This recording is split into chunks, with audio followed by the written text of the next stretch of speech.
BA second year political science second paper Indian political system के students, unit 5th में पिछले lecture में हमने टॉपिक स्टार्ट किया था भारतीय राजनीति में क्षेत्रीयतावाद। इसका हम विश्लेषण कर रहे थे। आज भाग 2 में हम आगे के विश्लेषण को कुछ बिंदुओं के आधार पर स्पष्ट करेंगे। पहला हमने जो पिछले लेक्चर में पॉइंट देखा था वो था क्षेत्रीयतावाद और पृथक राज्य की मांग। दूसरा हम देखेंगे क्षेत्रीयतावाद बनाम अंतर्राज्यीय झगड़े।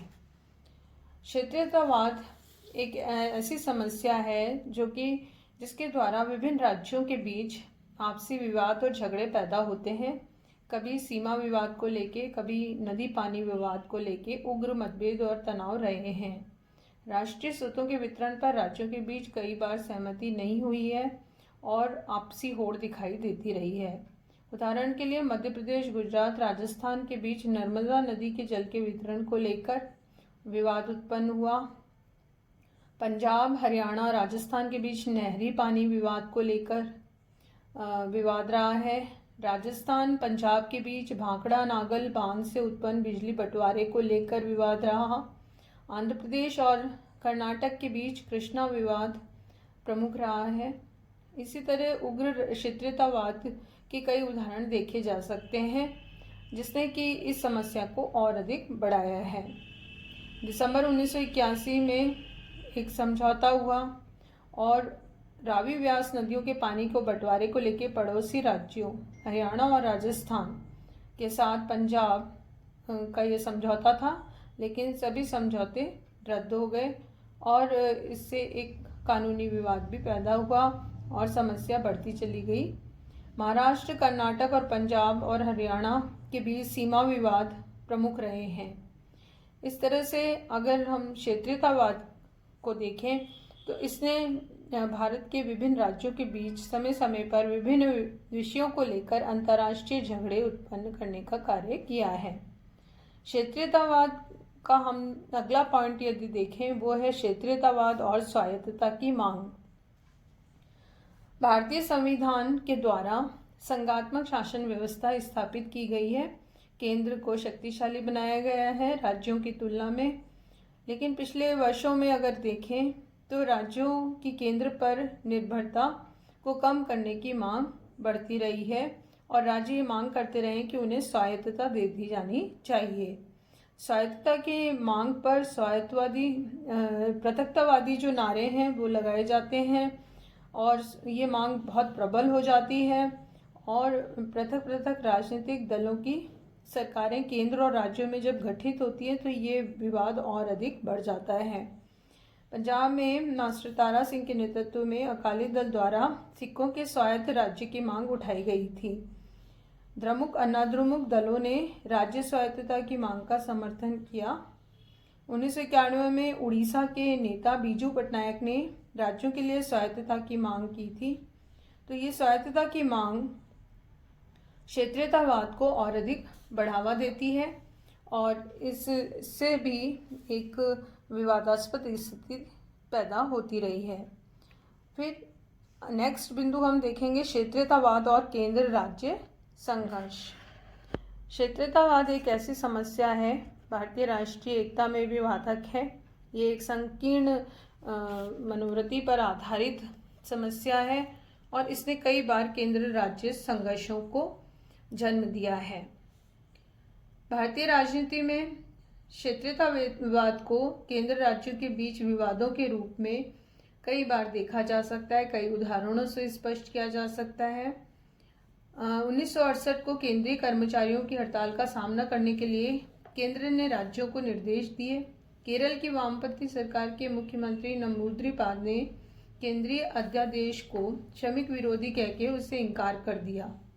1968 में पश्चिमी बंगाल के दार्जिलिंग और नक्सली क्षेत्र में होने वाले उपद्रवों से चिंतित होकर केंद्र सरकार ने इन क्षेत्रों में हथियार रखने पर प्रतिबंध लगाया और राज्य सरकार ने राज्य के मामले में केंद्र के हस्तक्षेप की इससे संज्ञा दी।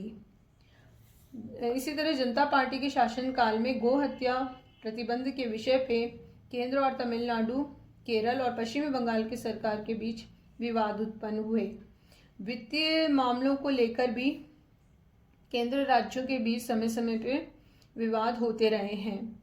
2000-2016 के बीच के वर्षों में केंद्र और राज्यों के बीच अकाल राहत, वित्तीय अनुदान, करारोपण, पिछड़ा हुआ राज्य घोषित करने की मांग और विकास योजनाओं इत्यादि को लेकर विवाद की स्थिति बनी रही है। नेक्स्ट बिंदु हम देखेंगे क्षेत्रतावाद और उत्तर दक्षिण भावनाएं। भारत में उत्तरी भारत और दक्षिणी भारत इस तरह की भावनाओं को, प्रवृत्तियों को भी काफ़ी बढ़ावा मिलता रहा है। दक्षिण भारत के लोग ये महसूस करते हैं कि उत्तर के भारत के लोग उनकी उपेक्षा कर रहे हैं, और दक्षिण के 4 राज्य हैं तमिलनाडु, आंध्र प्रदेश, केरल और कर्नाटक, जहाँ द्रविड़ भाषा बोली जाती है, और उनका ये मानना है कि राजनीतिक, आर्थिक, सांस्कृतिक दृष्टि से वो उत्तरी भारत की अपेक्षा उन्हें उतना महत्व और लाभ नहीं मिलता। केंद्रीय मंत्रिमंडल योजना आयोग, केंद्रीय सचिवालय में दक्षिण की अपेक्षा उत्तर के लोग छाए हुए हैं। पंचवर्षीय योजना में भी दक्षिण भारत की उपेक्षा हुई है, ऐसा उनका आरोप रहा है। इसी तरह से इस्पात के सभी बड़े कारखाने भिलाई, दुर्गापुर इत्यादि भारत में हैं। दक्षिण की अपेक्षा उत्तर भारत में ये उद्योग अधिक हैं। दक्षिण के राज्य केंद्र सरकार की भाषा नीति का भी विरोध करते रहे हैं। हिंदी को वो उत्तर भारत की भाषा मानते हैं और जबरन दक्षिण भारत में हिंदी को थोपने का आरोप लगाते रहे हैं। प्रादेशिक भाषाओं की भांति हिंदी भी एकमात्र प्रादेशिक भाषा है, ऐसा उनका मानना है।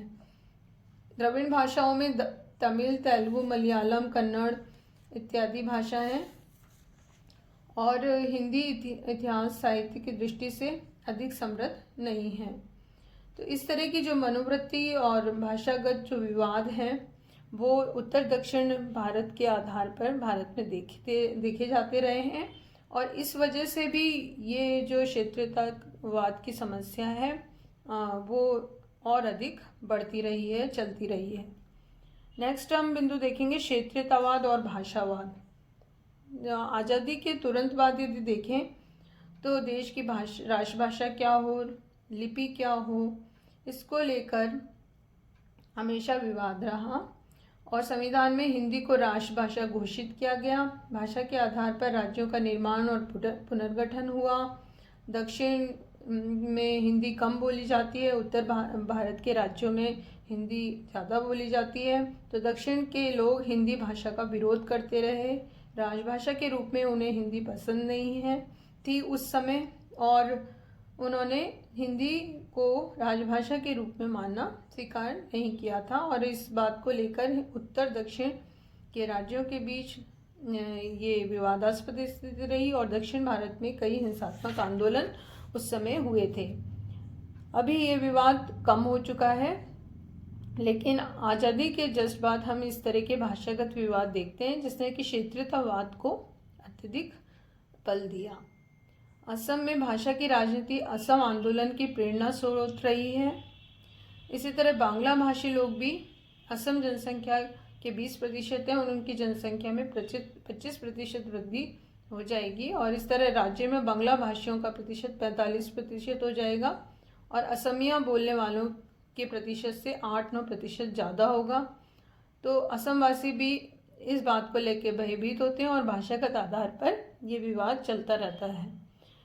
तो क्षेत्रीयतावाद की समस्या भाषावाद से भी जुड़ी हुई इस बिंदु के आधार पर हम स्पष्ट कर सकते हैं।